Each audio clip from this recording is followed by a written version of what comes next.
From 2004, when I entered these halls, these hallowed halls, hanggang punto sa sinasabi kong 2023, we have kept the tradition.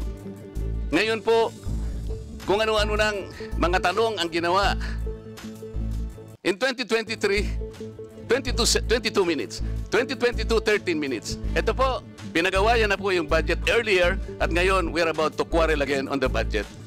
Ang tanong ko nga po ngayon, dahil nga po sa nangyayari ngayon sa budget ng Office of the Vice President, and despite her manifestation that she will no longer defend her budget because she forgo,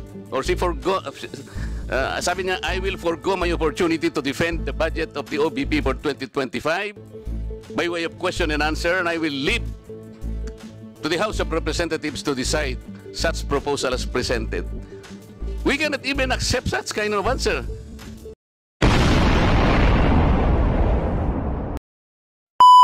Chair, pwede ba kami naman muna, hindi naman sunod-sunod na sila na lang. Madam Chair, please. So, Madam Chair, so wala pa naman po tayo sa...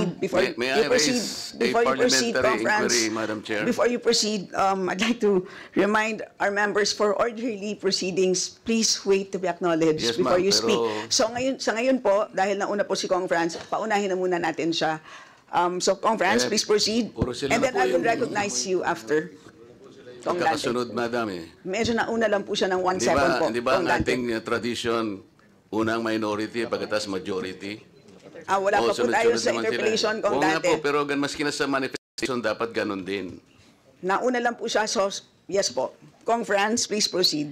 Thank you, Madam Chair. So, ang ibig sabihin nito ay kahit na binigyan natin ang Office of the Vice President na second round, no, second time around na magpaliwanag do sa budget at magkaroon tayo ng pagkakataon na siya ay matanong dahil ito naman po talaga yung mandato natin dito sa Kongreso, no. Mabusisi yung budget. So ang ibig sabihin po nito ay binoboykot niya tayo.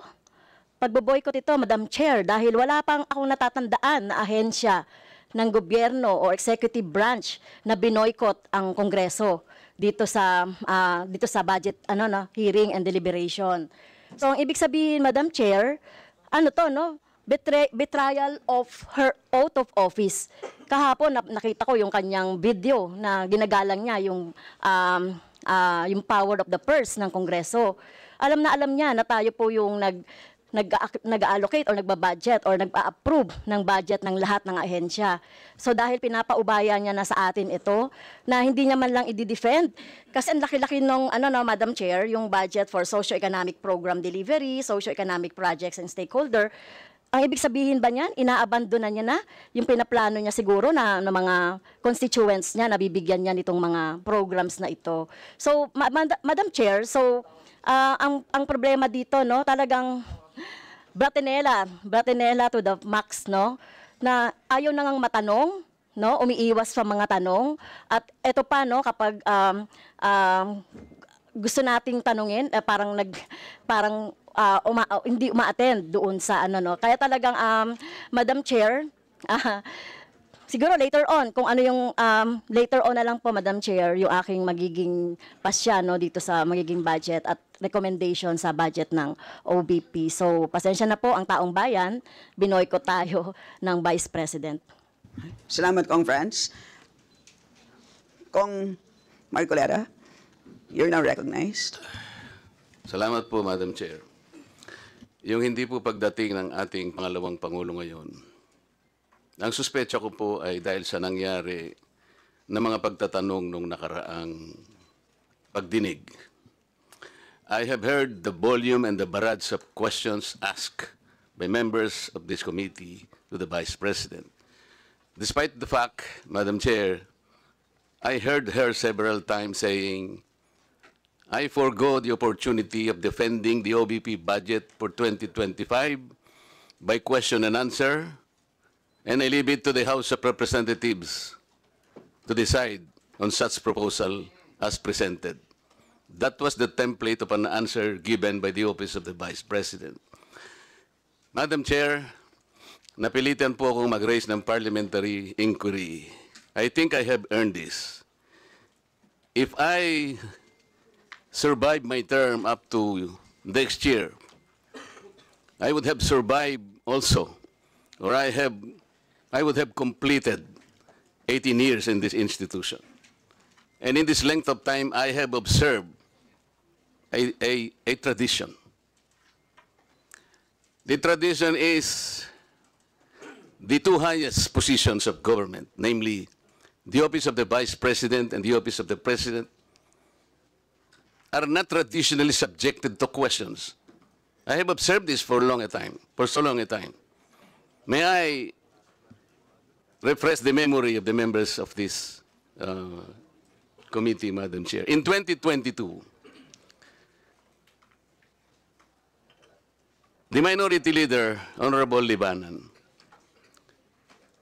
citing courtesy to the office of the Vice President, took only about 13 minutes to move for the termination of the budget of the Vice President. And after that, the Majority Leader seconded the motion. That was 2022, Madam Chair. Then 2023, no less than the presidential son, our own Senior Deputy Majority Leader, the Honorable Sandro Marcos, stood up and invoked the long-honored tradition of according courtesy to the OBP, the Office of the Vice President. And in the same manner, he moved for the termination of the office of the budget, the consideration of the budget of the Office of the President, Vice President. I also recall, Madam Chair, that it was terminated. And with the full consternation of Honorable Franz Castro, who then objected, but her objections were never heard until she moved to make up record by way of manifestation her objection. But the committee collectively said, you can no longer do that because there was already a termination of the hearing. This is the time-honored tradition, Madam Chair. For so long a time, we have kept and observed this. We have upheld this tradition. My question is this committee authorized to set aside or discard the tradition? That is the question. Your Honor, such motion was not introduced in the last hearing. I'm now introducing the motion, Madam Chair. I second, Madam Chair. To terminate the consideration of the budget of the Vice President, Madam Chair, on the basis of the long and time-honored tradition, Madam Chair.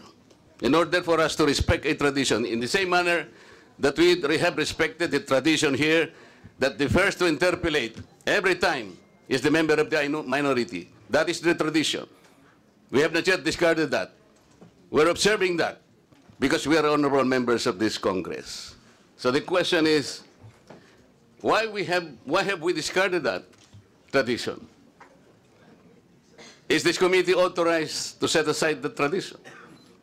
If we are not able to do that, Madam Chair, then I honorably, respectfully now move to terminate consideration of the budget of the Office of the Vice President, and I so move. Second, Madam Chair. Thank you. Madam Chairman, Madam Chair, Madam Chair. Move and seconded. Session suspended. So, the Honorable Marcoleta, please repeat your inquiry. Yes, in connection to the earlier parliamentary inquiry, Madam Chair, I have already related the value of tradition. Parliamentary procedures, Madam Chair, grow from or are enriched by traditions, experiences, and precedents collectively gathered by the House of Representatives over years, and the institution keeps them well. That is why, from my entry in 2004 or the 13th Congress until today, I have observed the observance of that well-kept tradition. The two highest positions in government, namely the office of the President and the office of the Vice President, were duly accorded with respect and deference. I have observed that. That's why I have relayed to you earlier, in 2022, the Honorable Libanan, invoking courtesy, took him only 13 minutes to dispose the office of the Vice President. And that was quickly moved quickly seconded by no less than our majority leader. That was in 2022. I'm not going by record, Madam Chair. 2023, I said, no less than the presidential son, our own senior deputy majority leader, stood up and said that in line with the time-honored tradition of according courtesy to the office of the Vice President, I move to terminate the budget briefing of the OBP. And I can recall the Honorable Castro strongly objected. No, that's in 2023. This is by the record. And she objected, but her objections were rejected by the committee because the committee already terminated the proceedings. And she kept on requesting, Madam Chair, that she makes at least her manifestation. And she was unable to do that because the proceedings were terminated. So that, what I am saying, from 2004, when I entered these halls, these hallowed halls, hanggang punto sa sinasabi kong 2023, we have kept the tradition. Ngayon po, kung ano-ano ng mga tanong ang ginawa, in 2023, 22 minutes. 2022, 13 minutes. Ito po, pinagawayan na po yung budget earlier at ngayon we're about to quarrel again on the budget. Ang tanong ko nga po ngayon, dahil nga po sa nangyayari ngayon sa budget ng Office of the Vice President, and despite her manifestation that she will no longer defend her budget because she forgo, sabi niya, I will forgo my opportunity to defend the budget of the OBP for 2025 by way of question and answer, and I will leave to the House of Representatives to decide such proposal as presented. We cannot even accept such kind of answer, Madam Chair. What do we need her to articulate for? So ang pinag-uusapan po natin, wala na po ba yung respeto sa tradisyon na yun? Kagaya po ng binabanggit ko, every time mag-interpellate po dito, Madam Chair, because of that tradition, it's always the member of the minority who will start the interpellation because we have kept that tradition. Ang dami po. Ang dami ko pang sasabihin sa inyo, haba lang tayo. So the question is, when we did that to the Vice President earlier, now we're doing it now, are we now setting aside this tradition? That's number one question. Number two, is this committee authorized to set aside the tradition? Your Honor, short answer is no to both questions. Okay. If that is the answer, Madam Chair, and we are all bound to respect one tradition so sacred in our hearts, because we are called honorables in this house. We cannot be honorables if we cannot honor our own tradition. We are defined by what we believe as a tradition in this house. So if we are now all amenable that we have kept that tradition, no longer questions are being asked, then I will respectfully move, Madam Chair, to move to terminate the budget of the OBP for 2025. I object, Madam Thank Chair. you. I object.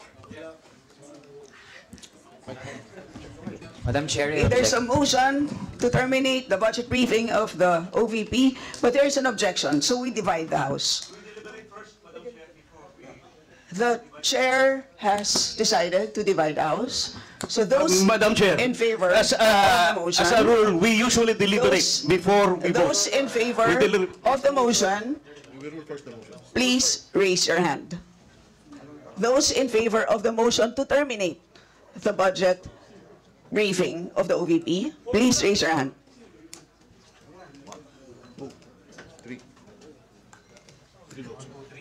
All those against. Those who are not in favor of terminating, raise your hand. For non-tradition.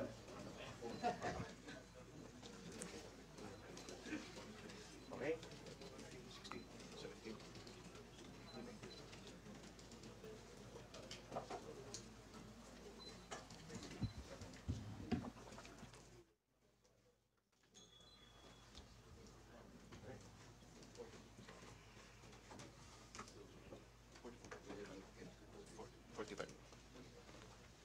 3 in favor, 45 against. 3 in favor, 45 against. Motion is The motion lost. is Lost. lost. Madam Chair, I thought we have kept the tradition. The tradition is no longer ask any question. That was the tradition. So why are you voting against the motion? The majority of the will is always respected. It's The will of the inconsistent majority with the is always tradition that respected. we have already agreed to observe. So, we will Yes, Madam proceed Chair. to the next You mentioned earlier that we will keep up the tradition. You said no. Earlier, now orderly we voted proceedings. I against. remind the members to please wait to be recognized before speaking. So, as we had explained